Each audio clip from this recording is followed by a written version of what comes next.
Hello and welcome to the Liquidity event. We are your hosts, Shane. And I'm AJ.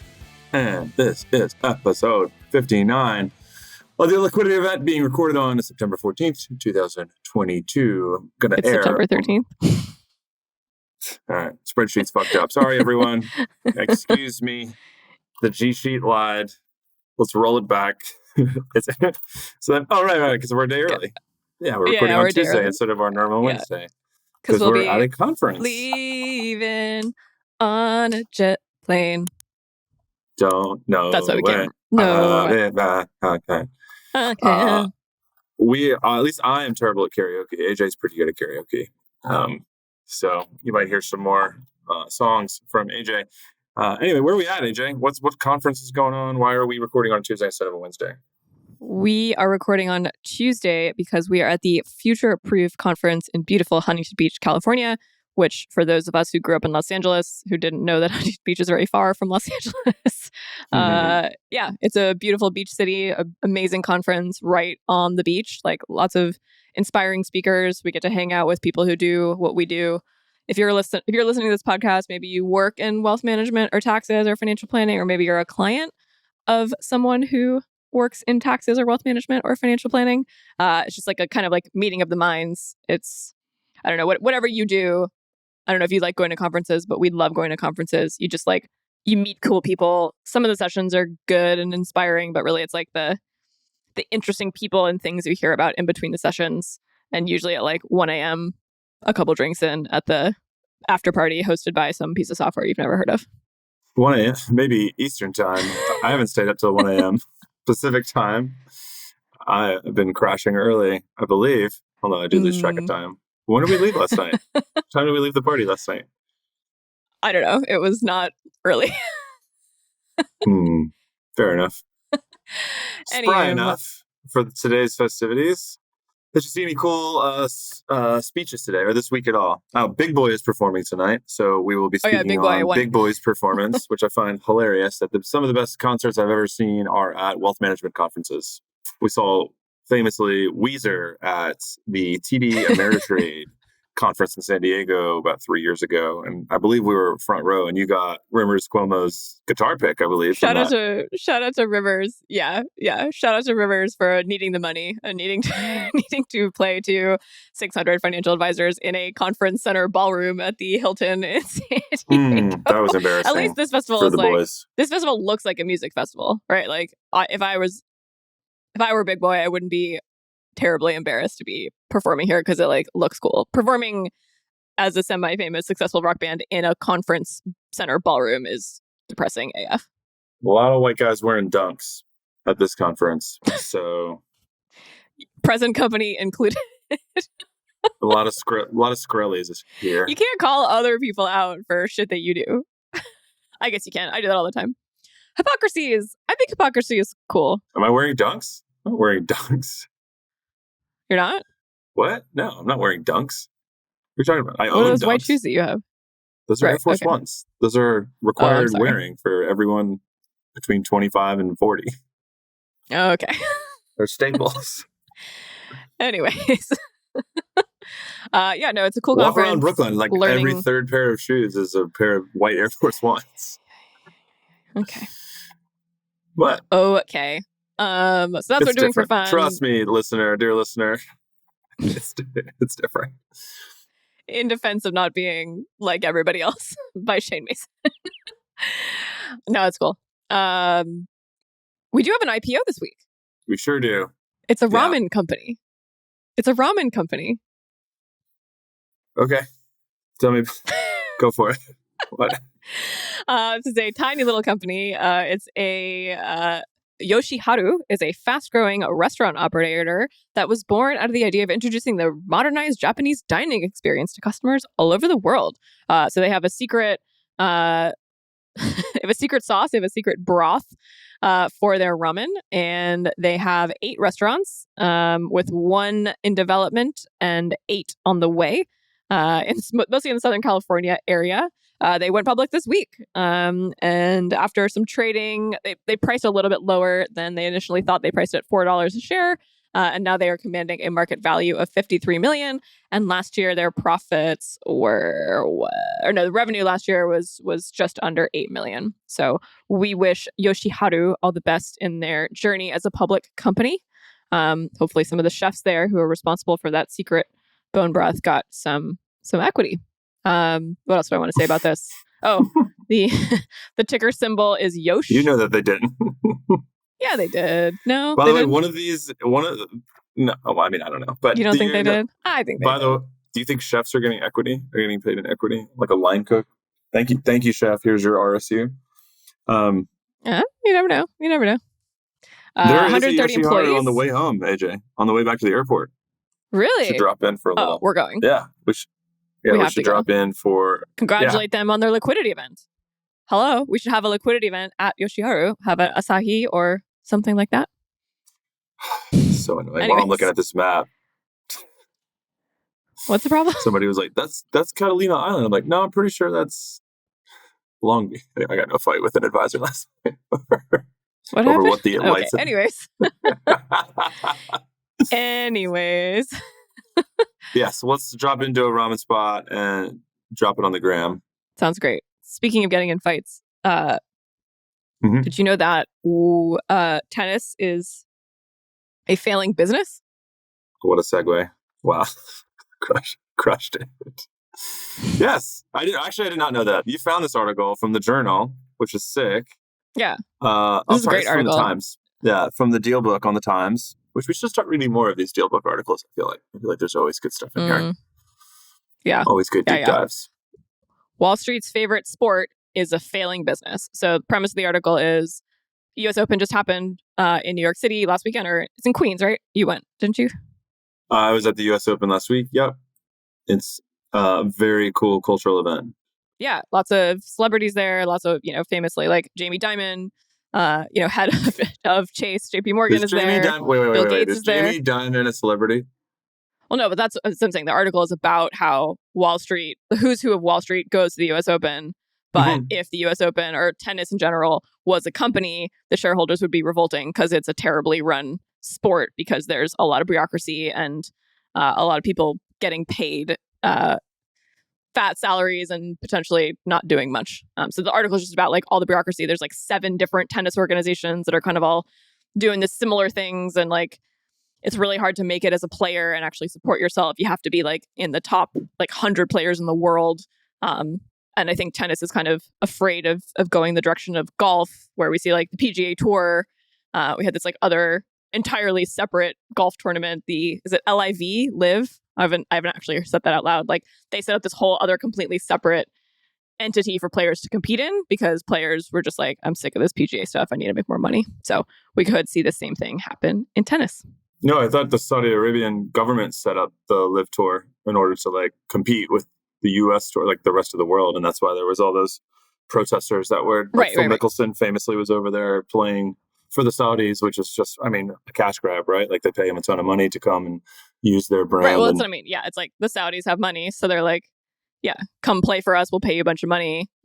We'll double whatever you're making on PGA Tour or more. Yeah, and there was that great heckler, the guy TGL that does the interview people at Trump rallies and just catch them in their own bullshit. And he was heckling Phil Mickelson, being like, how much do you think the guys that killed the Saudi journalist got paid to do the murder? Like he was heckling him with quotes like that, and Phil's just like not responding. All right, behind me right there is Phil Mickelson, the face of this new golf league. $100 million. That's all it took for him to come here.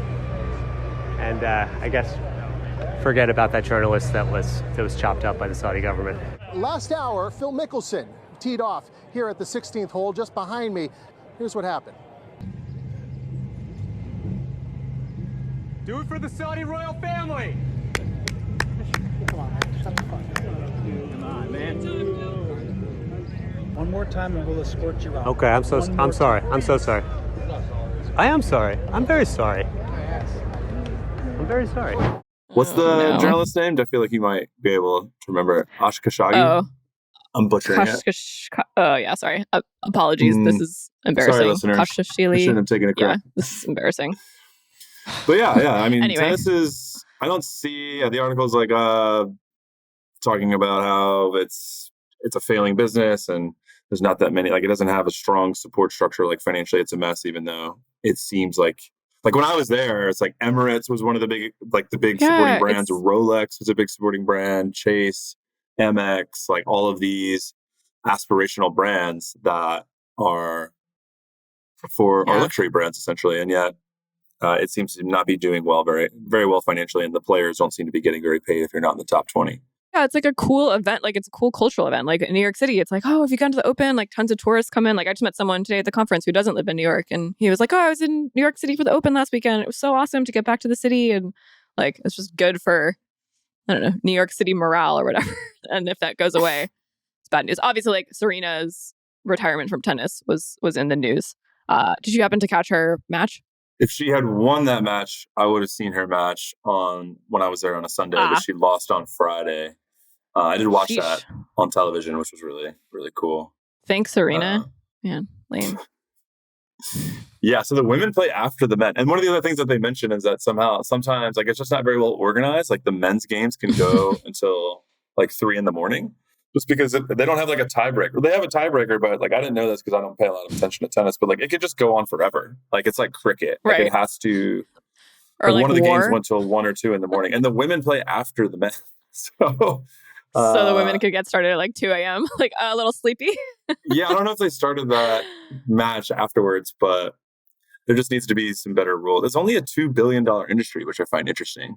Like all of tennis is only a $2 billion sport, whereas I think like the Dallas Cowboys are worth over $10 billion, and like the Yankees are worth a ton of money.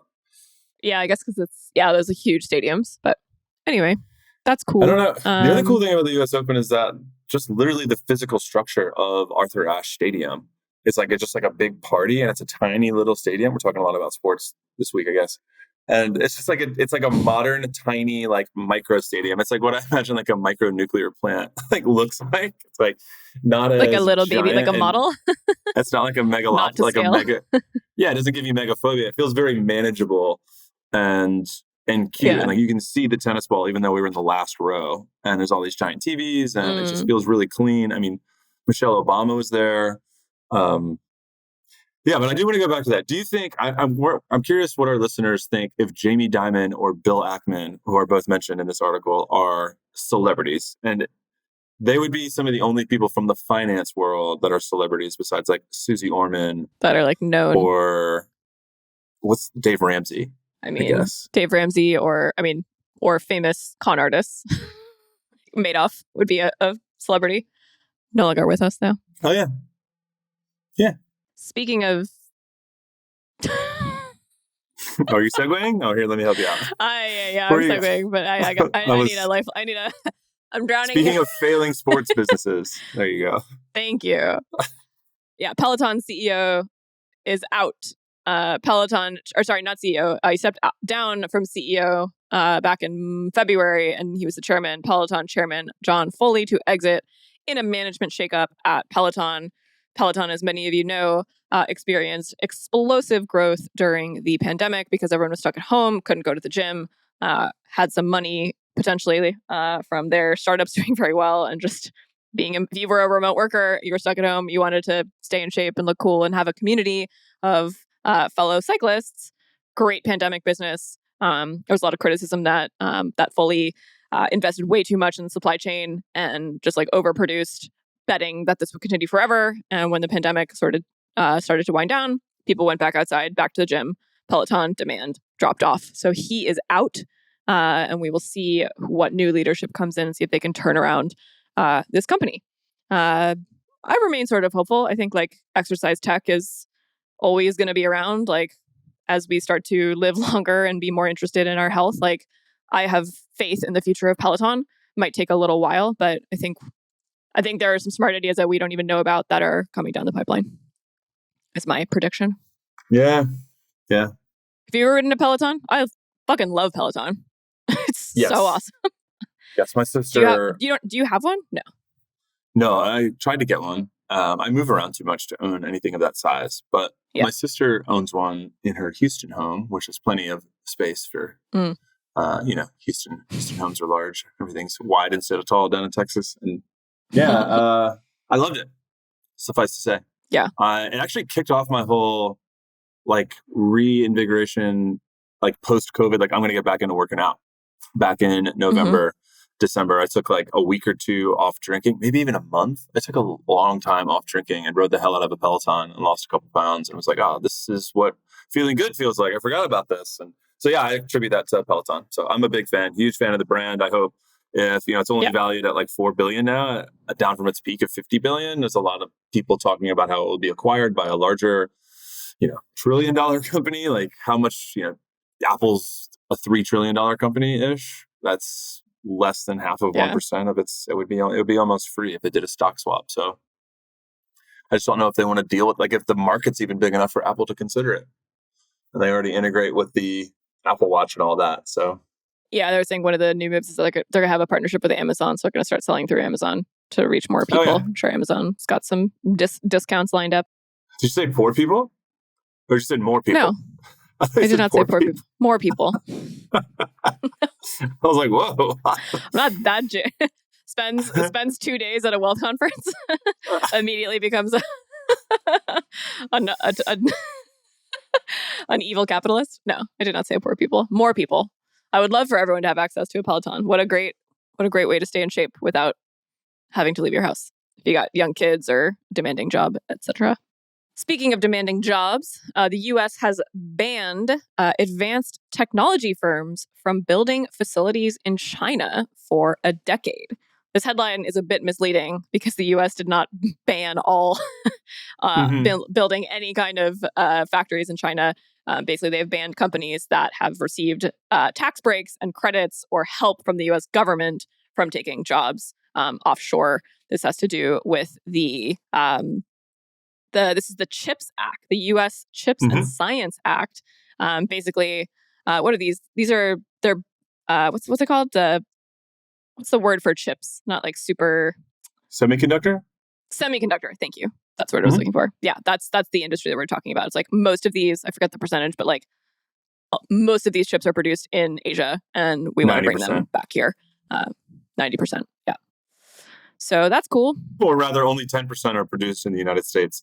Right. Got to bring that number up. We don't want to be dependent on a trade partner. So that's cool. That law's already in effect. So yeah, we don't want to be so reliant on Chinese factories to build our semiconductor chips. Yeah. Yeah, we talked about the CHIPS Act on another episode. I believe it was 2 or 3 episodes ago. We went into the CHIPS Act. It's a sleeper hit.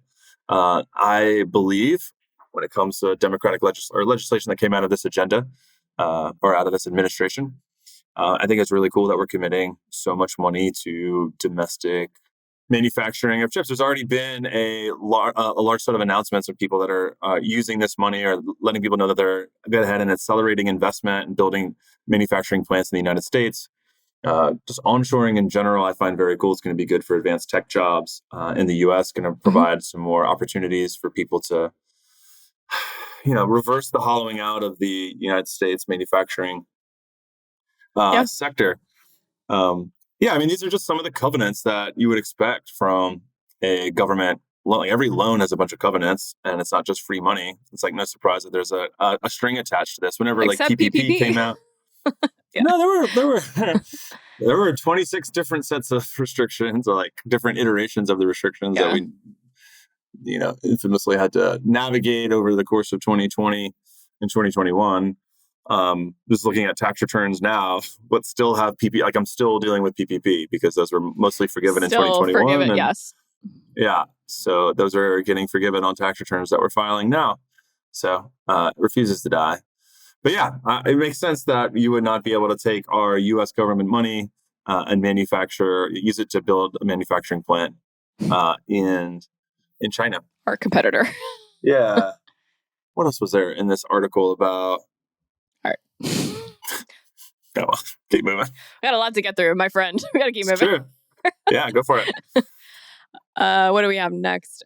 Speaking of computers and chips, Apple unveiled their new iPhone 14 and iPhone 14 Plus The only thing I have to say about this is that, Shane, I'm not paying for you to get another iPhone when you lose this one, because we were hanging out yesterday and you left it at the pool. So I don't know if you have any insight into this article. I don't think it would be a 14 anyway. Like, I don't understand the appeal. I guess it can detect when I'm in a car crash. Like, I guess if my Uber driver gets in a crash, that's one of the new features. It doesn't seem... I get a notification. It's like, Shane got in a car crash.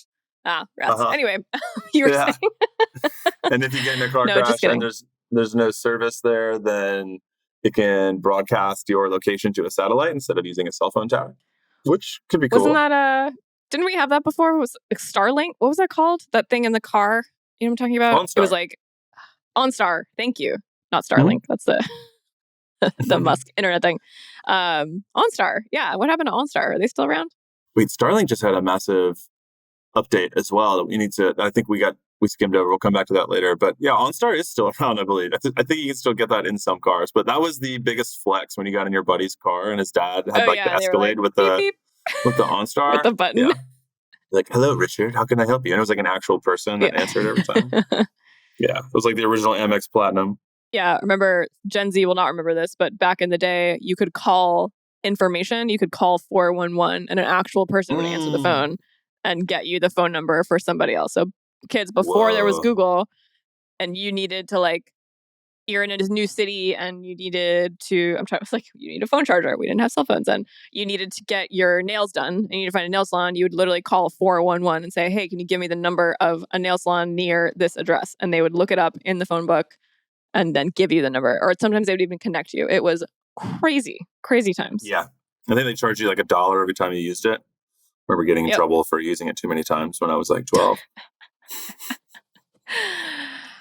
Speaking in... I'm not nailing the segues today. Yeah, I'm enjoying this dumpster fire of segue. This is my favorite. This is your article as well, so you got to take this one. Speaking of dumpster fires that you might want to purchase with an all-cash loan. Yes, that's all you can afford. There's this company called Fly Homes. This isn't an article. I just came across them. And essentially, the business is their tagline is most people don't have the money to win an expensive bidding war. That's why we created the Fly Homes cash offer. You get faster upfront funding so you can get your bid in. So like in the house bidding bonanza craziness of 2021 and early 2022, I'm sure everyone's heard stories of like, oh, I need to show up to this offer with cash in hand, ready to go. And I need to be ready to go even higher because I'm in a bidding war with someone and it's just nuts. And there's this like madness created. Like I need to pay $600,000 over this ask and I need to pay all cash. And basically Fly Homes is saying like, well, that's crazy. And most normal people can't do that. So we're going to give you a super high interest rate, short-term loan to be able to put in that offer. And then you can go refinance later at a more reasonable mortgage rate later. I don't know how I feel about this. I think sometimes, the pro of this is you're a young family and you need to buy a house and you actually cannot participate in this bidding war because you're up against private equity money or, people who just have all these, have literally $1 million cash. So this maybe does get you into that house. But generally, if you can't afford to be in the bidding war, you probably shouldn't be in it in the first place. So maybe rethink the house purchase or wait a little bit. Absolutely. I already know your take on this. Oh, yeah. Anybody that's using Fly Homes to convert from I got to get a mortgage to I'm going to use this cash offer, which is essentially just a more expensive mortgage. Like you need a rent versus buy calculator immediately, and you cannot afford the home. And by the way, if you think you're going to get a great return on your investment with a home, the higher your initial price, the lower the yield on your investment is going to be. So all these crazy inflations of price that we're seeing, it's not like whatever you purchase the home for, it's going to guarantee you a return on that investment that would have been the same if the price was lower. Like high prices equals lower returns on the other end. So that means that if you're doing a rent versus buy calculation, it's even more in favor of renting. That quantitative analysis of whether you should be buying. You can stake all the money that you were going to put into the mortgage and put it in the stock market and get your 8% returns and come out way ahead. And no, you won't look as cool to your mother-in-law, but down the road, you're going to have a way higher net worth, which is just good advice. Obviously, behaviorally, people don't think rationally and they just want to own their home. Yeah, you knew my take before I said it, but that's it. I knew your take. Yeah, I do. I mean, I think there is an argument though, like in these crazy housing markets, like the rental market's also crazy. So it's like a young family needs a house in this area because their job is in this area and the school is in this area. And I like this because it actually does make them competitive. Like that's what they were going to pay anyway. They just need the cash there to even participate in this crazy market. My question is, as the market starts to cool off, as we see interest rates going up, is this even a viable business model? Like this business model literally like only works when there's a absolutely psycho insane housing market. Like there was in LA earlier this year, or Austin, Texas, which you have some experience with. So for sure. Anywho, how do you feel about, we'll see how that plays out. I will not be recommending this to clients. I can tell you that much. I just wanted to talk about it. Somebody will come and ask for it though. What do you feel? How do you feel about schools? I get the whole school thing. Like if you need to live in a school zone, I'm so bad with the vocabulary around this stuff without having kids. School district. Yeah, school district. Zone. Zone. You're right. Yeah. Yeah. So, the classic segregationalist or institutionalist concept of all of our schools being funded via real estate taxes. How do we upend that terrible gentrification and ancient practice? You're asking me to solve the education crisis, and you're asking me to solve the education crisis? Well, I mean, I just argued, maybe I should be arguing for, maybe I should, I'm the one on that side of the debate of like just rent when you're trying to get into a school zone. But I'm talking more like economically, politically, philosophically. How do you feel about how would you reshape the school funding? Do we have an opinion on that, or we have to come back to that? Do I have an opinion on it? Off the rip. Anecdotally, I went to a very interesting elementary school. It's called Wonderland Avenue Elementary in Los Angeles, public school that was part of the magnet system. And the magnet system was basically saying like, hands up, like throw your hands up, but we're not going to be able to fix this funding issue. But we have a really great school here in an area where there are high property taxes. Let's bus kids in from a less, where the housing prices are lower in that neighborhood over there. Let's bus them in, mix everybody together, and all the high performing students can be together in this magnet program. And the students who wouldn't necessarily benefit from the better public school get to benefit from it. So to me, that worked. Like that. I mean, it's hard. It's also like you have to bus these poor kids like 40 minutes from their houses into this other different neighborhood.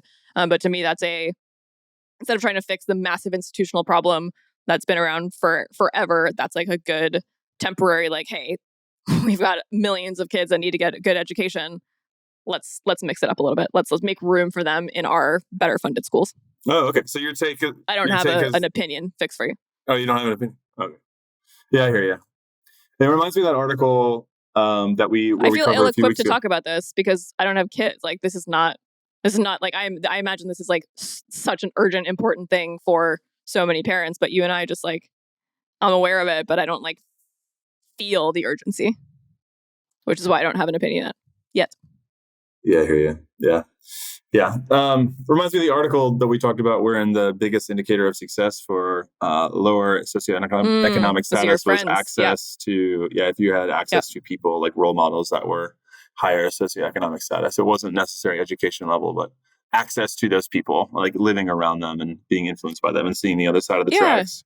Exactly. And that was sort of the idea of the magnet school. It was like, they're in the neighborhood. Like, I lived in that neighborhood and I would have, kids over after school who, lived an hour away, and like my mom would drive them back home afterwards because they, missed the bus. And that was a chance for us to like meet people who we wouldn't have met otherwise because they live so far away. So that's what the magnet means in magnet school, is that like they take kids out of other neighborhoods and they magnetize them to that school. Got it. They implant magnets in your brain so that you'll always go back to that school. So that is the exact opposite of the school I went to in Mississippi, where if you were a good student, you went to a private school. And all the public school kids were left alone. I mean, that's rampant all over LA. Yeah. Like the fact that I went to public school in LA is like, everyone goes to private school. But yeah. Anyway. Ooh, we're out of time. What the hell? Where does the time go, Shane? We were yammering on about schools and homes and Peloton bikes. What? Oh, wow. Incredible. It's so much fun hanging out with you. Time flies when you're making podcasts. Time flies when you're having fun. What do we want to close with? Do you have any no-brainers for me? We haven't done a no-brainer in a while. Well, I'll start because I have one. No-brainer. When you go to a conference or really any hotel where you're going to be there for like more than 3 days, get groceries delivered so you don't have to buy the expensive-ass hotel water and you don't have to eat the unhealthy hotel food. Call up your local grocery store or Amazon, obviously. Get water, protein shakes, protein bars, little fruit, little yogurt, little granola, and you're set. I feel so good in the mornings instead of eating like disgusting piles of like bacon and French toast. Yeah. I'm with you on that. I did that in New Orleans recently, and I have some of our... But you do need... bring a fork as well, because... Oh yeah, bring your own utensils. There's no forks in hotel rooms. My no-brainer is that if you fly a lot, you don't need $300 Bose headphones to enjoy the movie on the plane. But you cannot enjoy the movie on the plane with the headphones they give you because you can't even hear what the hell they're saying. So just like $20 headphones, $30 headphones that you plug into your laptop. That I'm talking on right now. Actually, my mic probably sounds terrible, but you can hear the movies. You can it's fine. Enjoy them. Yeah. So yeah, that's my no-brainer. Awesome. Thanks for hanging out with me, Shane. This has been the Liquidity Event. You can email us at liquidityevent@brooklynfi.com. You can leave us a voicemail and we'll play it on the air. You can find the show notes to this episode at brooklynfi.com/episode 59. See you next week, folks. Bye. Bye.